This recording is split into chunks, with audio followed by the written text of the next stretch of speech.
Sur le terrain du presbytère, on n'a aucun bâtiment. Et lors de nos précédentes rénovations, on a récupéré beaucoup de bois. Alors je me suis dit qu'avant de commencer les travaux, on allait construire un chalet 100% avec du matériel de récupération pour qu'on puisse stocker nos outils à un endroit bien sécurisé, sans les chercher partout, quoi.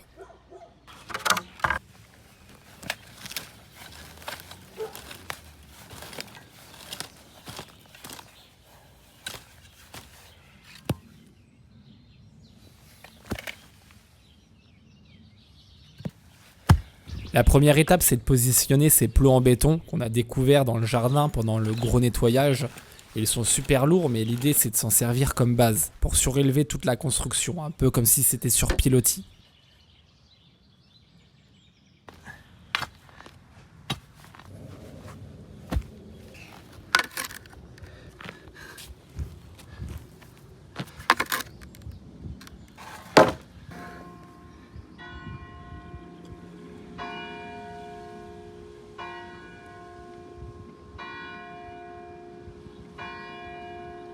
Bienvenue les amis dans ce nouvel épisode. Aujourd'hui, nous allons construire un chalet. Enfin, nous allons débuter la construction d'un chalet. Parce que je me rappelle à notre première maison, notre premier projet, et bien là-bas, nous n'avions pas de garage, on n'avait pas d'atelier, pas d'endroit où mettre nos outils. Et je me rappelle, c'était vraiment galère. Et ici, c'est pareil, il n'y a pas d'atelier, il n'y a rien, il y a juste la maison. Et commencer les travaux sans savoir où mettre ses outils, je vous jure, quand on fait une rénovation de maison, c'est pas évident.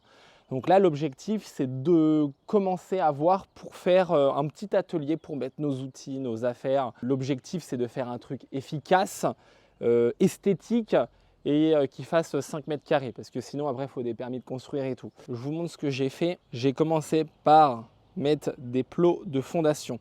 Voilà, comme ceci. Et ça va me servir comme structure pour faire tenir mon chalet. Ah oui, chose aussi très importante pour moi dans cette vidéo, c'est que le chalet, nous allons le construire entièrement avec du matériel de récupération. C'est l'objectif.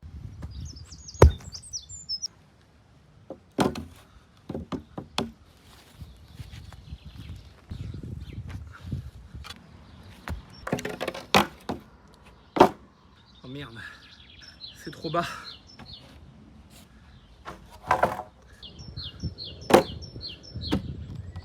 Là, c'est bien.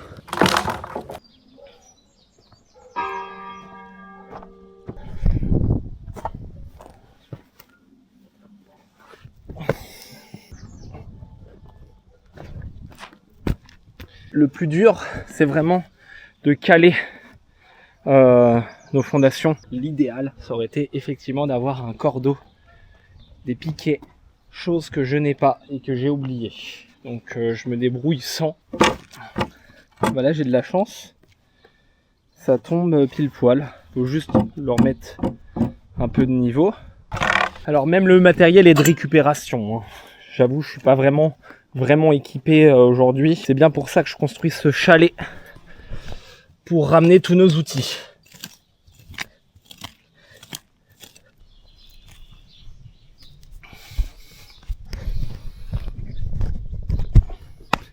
Donc pour m'aligner, je prends la planche, je la cale comme ceci, voilà. Et puis aussi de faire des angles droits sans cordeau, je vous avoue, c'est pas simple, hein.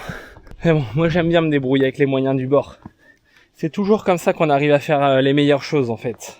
Parce que c'est vrai, quand on a l'argent et tout, on peut aller acheter plein de matos et tout, mais c'est pas pour ça qu'on est plus créatif en fait, au contraire je trouve. Là ça oblige à être très créatif. Voilà, donc j'ai pas mal de bastings qu'on avait stockés ici.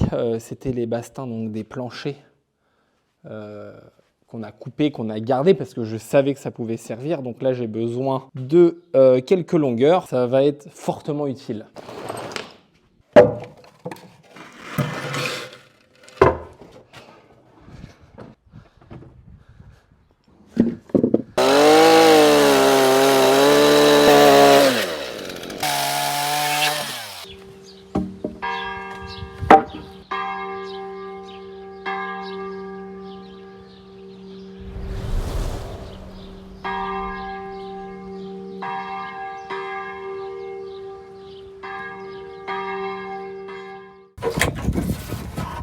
Donc ça c'est du bois qu'on a récupéré de l'ancienne chaumière incendiée. Et pareil, c'était dans le plancher et je me suis dit il faut absolument qu'on le garde.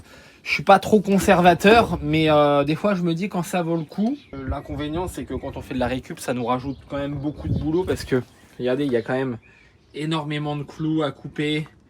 Il faut nettoyer le bois de tout ce qui dépasse quoi, pour qu'il soit lisse, net, et puis qu'on puisse l'utiliser surtout.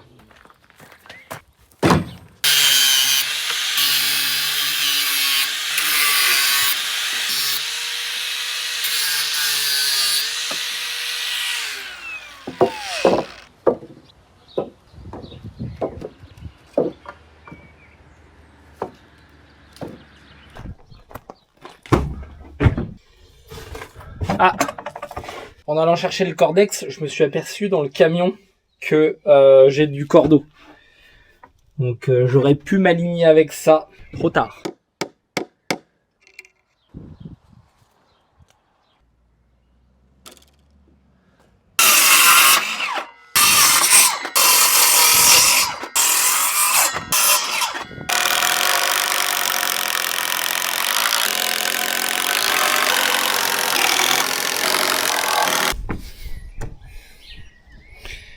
Je suis assez content.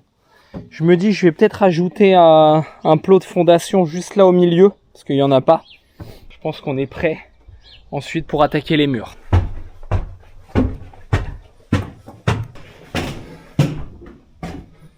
Et ben voilà. Je me demandais avec quoi je pouvais faire le plancher les amis, enfin le revêtement de sol. Je vais le faire avec ça. En fait ça, c'était pour nous aider à faire donc le morceau de charpente ici. Et on avait acheté des plaques d'OSB pour mettre voilà provisoirement ici pour accéder à la charpente par l'intérieur. Je reste encore dans le thème de la récupération.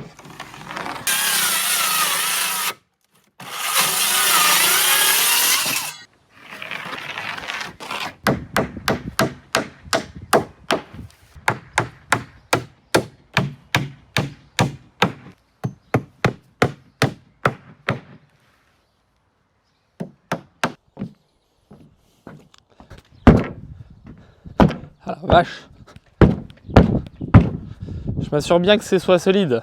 Là j'avais plus de planche d'OSB, du coup j'ai terminé avec des bouts de palette que j'avais récupérés d'il y a longtemps. Et j'ai de la chance parce que c'est quasiment au même niveau que l'OSB. Ah, je pense que c'est pas mal pour une première étape.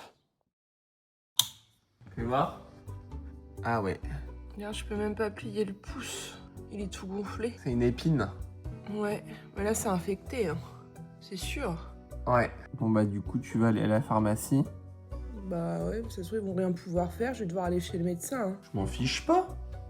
Bah je sais Chou, mais t'es encore là-dessus. Parce que tout à l'heure elle dit on dirait que tu t'en fiches quand j'ai mal. Bah non, parce que depuis hier je t'en parle, puis tu me dis bah c'est pas grave, j'ai déjà eu, mais... Mais t'inquiète pas, ça va aller. C'est une épine. Bon du coup t'as chopé ça sur le chantier. Et aujourd'hui, tu vas rester là, je pense.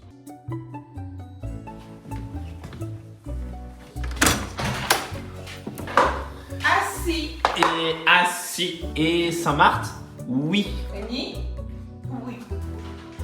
C'est acquis quand C'est même. acquis, hein, depuis qu'on les a quasiment. Ouais.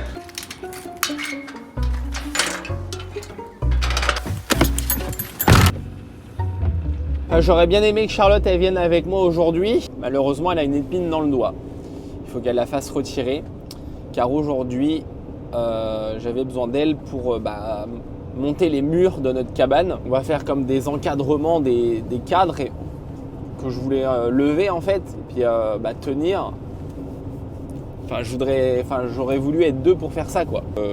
C'est pas grave, on va trouver des solutions. Donc aujourd'hui, l'objectif, c'est de monter les 4 murs et ce sera pas mal je pense.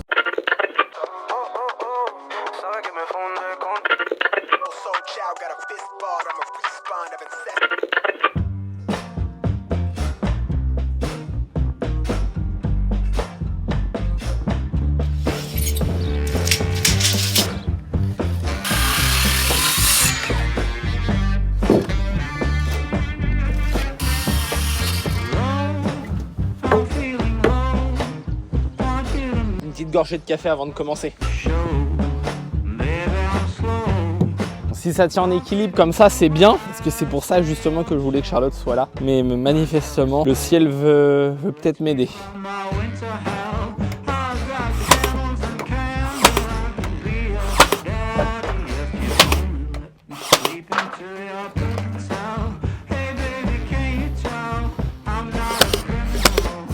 Voilà, je vais faire des structures comme ceci pour que ça tienne. Je vous avoue, celui-là, il tient, mais l'autre là-bas, il n'a pas voulu tenir. Le ciel n'a pas voulu coopérer pour celui-là, mais c'est pas grave. On a toujours une solution. Et la solution, c'est de faire des cales, on va dire des béquilles, avec de la récupération de palettes que j'ai clouées avec ceci. Ça envoie que des tout petits clous, hein. Je vais essayer de vous montrer. C'est pas du tout un cloueur pour faire du gros œuvre. C'est juste, vous voyez, c'est des petites tiges comme ça. Mais là, ça va suffire juste pour faire tenir provisoirement mes bastins.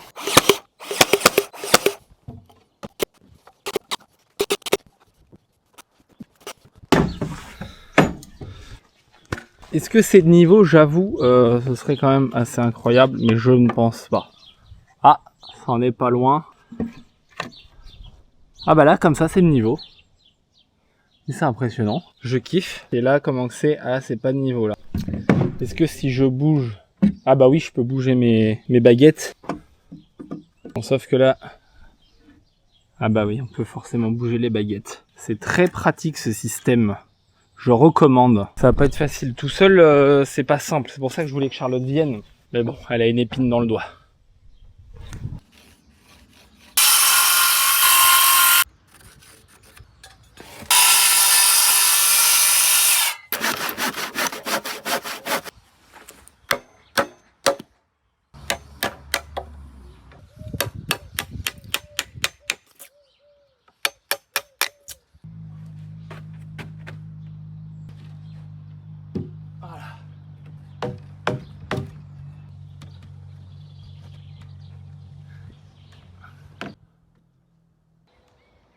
Fais gaffe parce que tout est à moitié encore en équilibre. Même l'église, elle a validé derrière.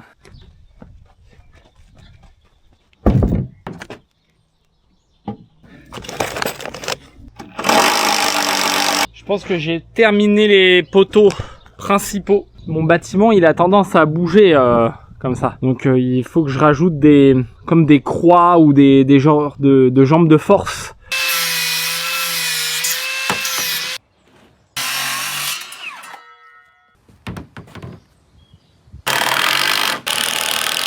Ce que je peux constater, c'est que juste avec une jambe de force, ça bouge plus. C'est vraiment très très efficace.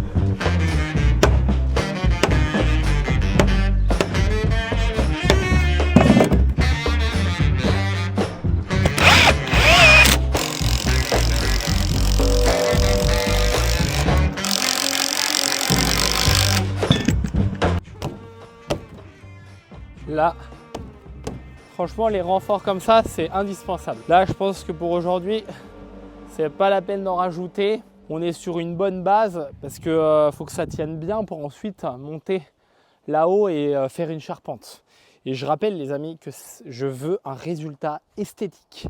C'est-à-dire que je pense qu'on va faire une charpente en pointe de manière à ne pas dénaturer le lieu. Très important parce qu'il y a quand même l'église qui est juste là. Incroyable cette vue là, cette perspective, j'adore.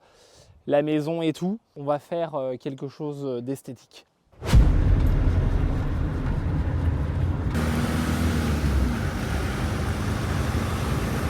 Les amis, il faut que je vous montre que je vous fasse partager ça quand même. Regardez, chez nous, on a un magnifique magnolia. Mais le truc qui est dommage, c'est que ça... Bah oui, tu vas bientôt revenir sur le chantier, mon petit cœur. Bah oui, je sais que c'est long ici la journée. Hein. Ouais, je disais, c'est dommage parce que ça garde pas longtemps ses fleurs. Là, il en a déjà perdu beaucoup. Avant, il était beaucoup plus fleuri que ça. Mais je crois que celui-là, de mémoire, il fleurit 2 fois. Parce que l'année dernière, c'est ce qu'il nous avait fait. Et on a également une pivoine. Et avec Charlotte, on a eu peur parce que les chiens, ils l'avaient à moitié bouffée. Regardez. Elle était complètement râlée pâquerette. Et là, je peux pas filmer la pivoine. Bon oui, vous êtes plus intéressant que la pivoine, vous. Bon oui, je sais. Voilà. Je voulais vous faire partager ça, les amis. Une belle pivoine avec le beau magnolia là-bas. Bah oui. Et puis les frais.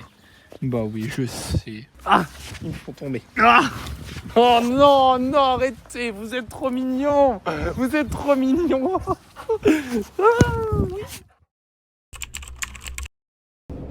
Aujourd'hui, nous allons monter la charpente. Et je me suis fait une petite liste là pour réunir pas mal de matos. Donc là, je vais passer par la Xiaomi pour voir si je trouve pas des tiges filetées, des choses qui pourraient me servir pour faire donc cette charpente.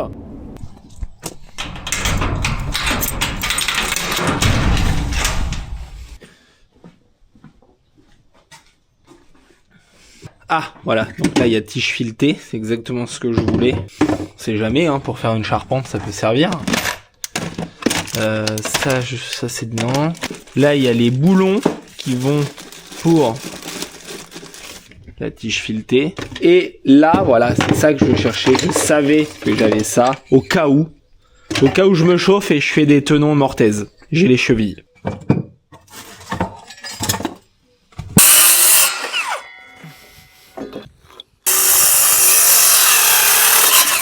Ça va mon cœur. Ouah. Je filme pas quand on se fait des bisous. Ah ouais. Bah non. Du coup, tu as des antibiotiques pour ton épine. Ouais. Bah j'ai des antibiotiques, puis vu que c'est profond, faut vérifier l'épine, faut que je fasse une radio. Tu vas voir un peu ce magnifique chalet. C'est trop bien. Putain, t'es fort cœur pour faire ça.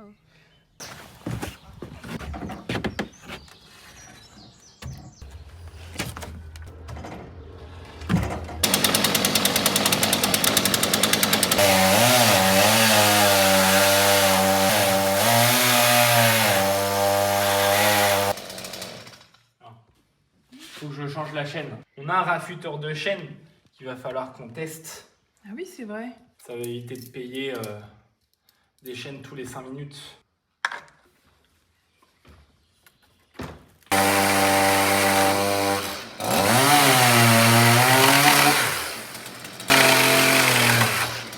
C'est quand même mieux, mais j'ai bouffé un clou. Donc c'est des bastings qui étaient déjà jumelés, c'est parfait. Regardez, il y a les pas de vis avec les tiges filetées. Voilà. Et donc, ça va nous servir de flèche. Ouais, c'est ça, de flèche pour faire la charpente. Non, j'aime bien parce que regardez la hauteur de la flèche du petit bâtiment. Ouais, c'est une sacrée flèche. Ouais. Je sais pas comment ça s'appelle exactement, tu sais, dans les charpentes, c'est le poinçon principal. Bah la flèche.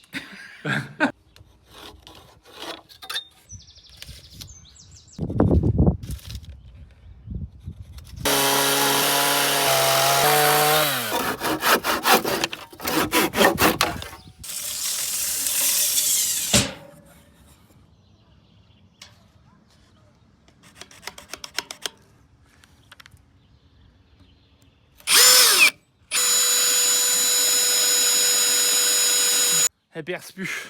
C'est comme la chaîne. Sauf que ça, j'en ai pas de rechange.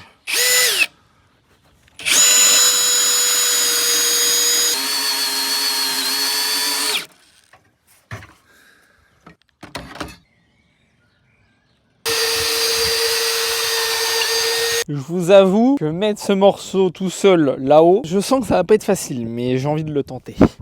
Hop, et puis en plus, il est jumelé, donc il est plus lourd. C'est du sapin, mais ça pèse quand même son poids.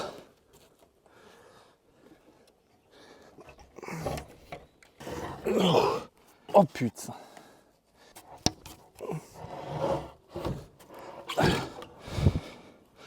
Parfait. Je suis content, ça tient en équilibre, c'est parfait. Putain la vache, ça fait haut quand même. Hein. Là je viens de voir dans la caméra, ça fait pas pareil. Mais en réalité, c'est vachement haut. Hein. Je sais pas dans quoi je me suis embarqué, mais c'est chaud là.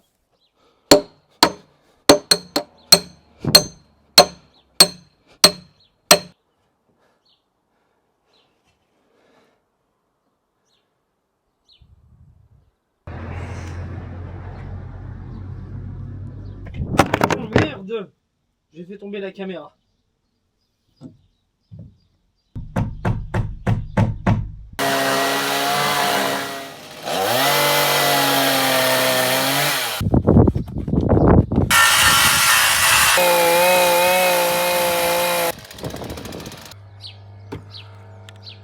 Bon, dans l'idée c'est ça, mais avec la circulaire, je sais pas pourquoi, quand je règle l'angle, j'arrive pas à faire ça. Des fois j'ai l'impression d'être un peu teubé avec la circulaire. Au début, j'ai simplement tendu un cordeau du haut en bas pour déterminer précisément l'angle de mes arêtes de charpente. À partir de là, j'ai fabriqué un gabarit sur mesure. Ce gabarit m'a ensuite servi de référence pour reporter exactement le même angle sur mes pièces de bois définitives. Comme ça, je suis sûr de ne pas me tromper. En plus, je viens de me rendre compte qu'à l'intérieur, on a un compas.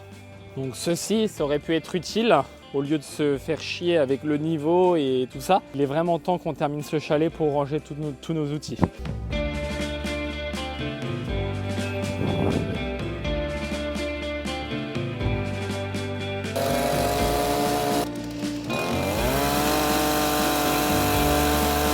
Bon, clairement, ça n'a pas marché du premier coup. J'ai dû reprendre les pièces de bois plusieurs fois sur place, les retailler, les réajuster pour que ça rentre correctement dedans.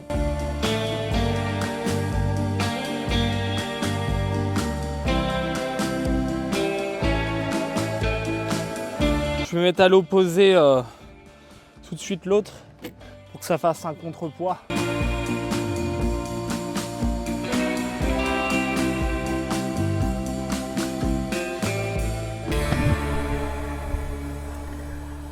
Franchement, on n'est pas trop mal. En fait, je ne l'ai pas fixé là-haut, comme ça peut me permettre d'encore travailler dessus. Je l'ai juste pointé en bas, là. Voilà, on croirait une mine de crayon que j'ai taillée là. Et il est fixé voilà en bas, là-bas. Et là, je pense que je peux maintenant le fixer.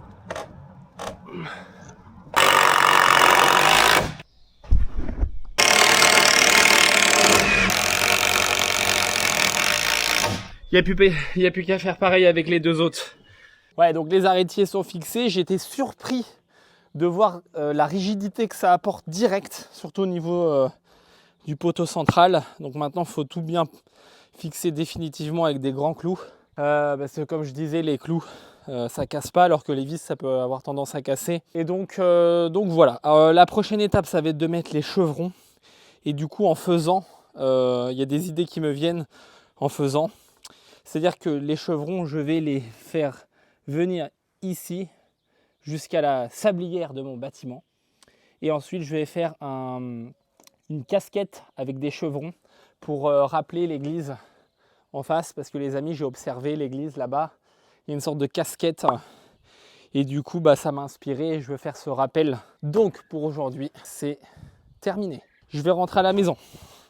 Je vais voir si Charlotte a toujours son épine. Ah bah les deux ils viennent.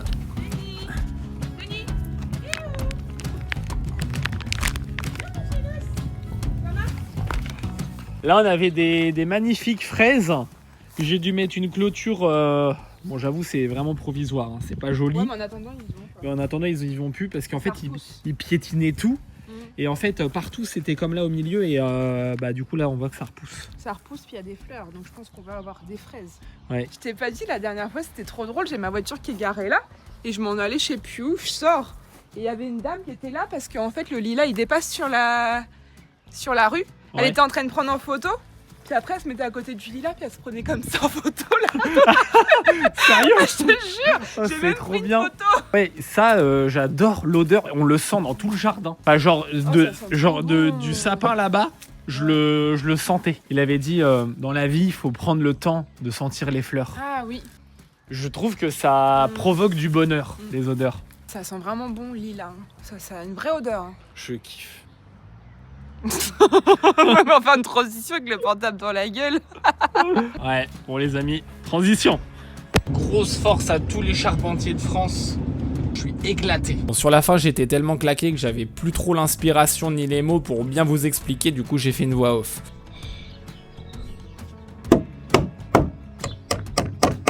Oh putain, merde! Il est tombé. Là, je le cloue là parce que sinon, je vais pas y arriver.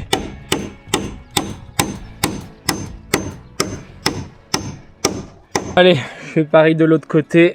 Je fais pareil sur les 4. C'est comme ça. J'ai terminé de positionner tous les chevrons des 4 pans. C'était un sacré boulot parce que chaque chevron devait être retaillé sur mesure. Et heureusement que j'avais l'affûteuse à chaîne parce que franchement j'ai consommé pas mal de chaînes de tronçonneuse. Au moins j'ai pu les réaffûter au fur et à mesure sans devoir en racheter.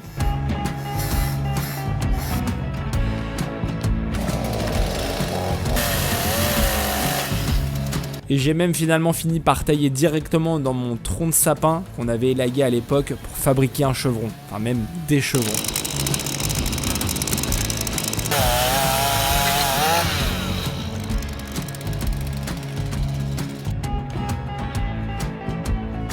Et le plus long, clairement, ça a été de positionner chaque chevron aux bonnes cotes, que ça s'emboîte parfaitement dans les arrêtiers.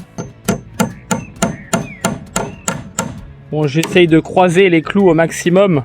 Un comme ça et un autre comme ça. Pour que ça fasse comme une croix à l'intérieur dans le bois. Parce que je me rappelle que quand on avait rénové la toiture du presbytère, les anciens ils avaient fait comme ça. Donc j'ai pris note. Et je fais pareil. Là où je pense que le bâtiment va vraiment avoir de la tronche, c'est quand j'aurai mis les chevrons en bas en finition. Donc du coup, j'ai préparé un modèle. Du coup, en fait, je l'ai coupé là pour que ça fasse un angle, de manière à pouvoir clouer comme ça. Et donc avoir un déport. Je vais essayer d'en clouer je vais essayer d'en pointer 2-3, voir si c'est bien au niveau de la longueur.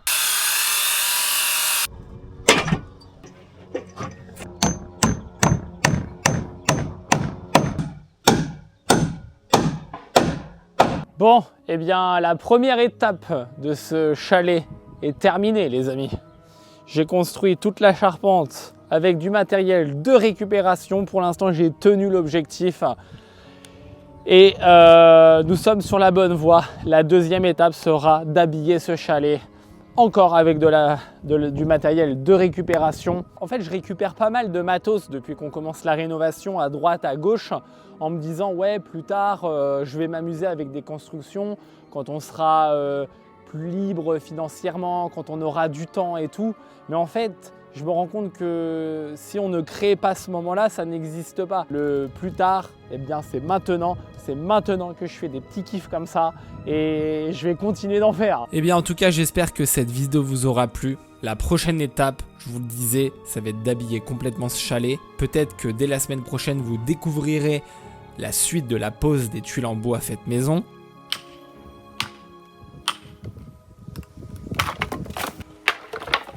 Ou alors on attaquera enfin le début de la rénovation du presbytère. Dans tous les cas, si vous êtes curieux de voir la suite, pensez à vous abonner, activer la cloche de notification. Et nous, on se retrouve la semaine prochaine pour la suite de l'aventure.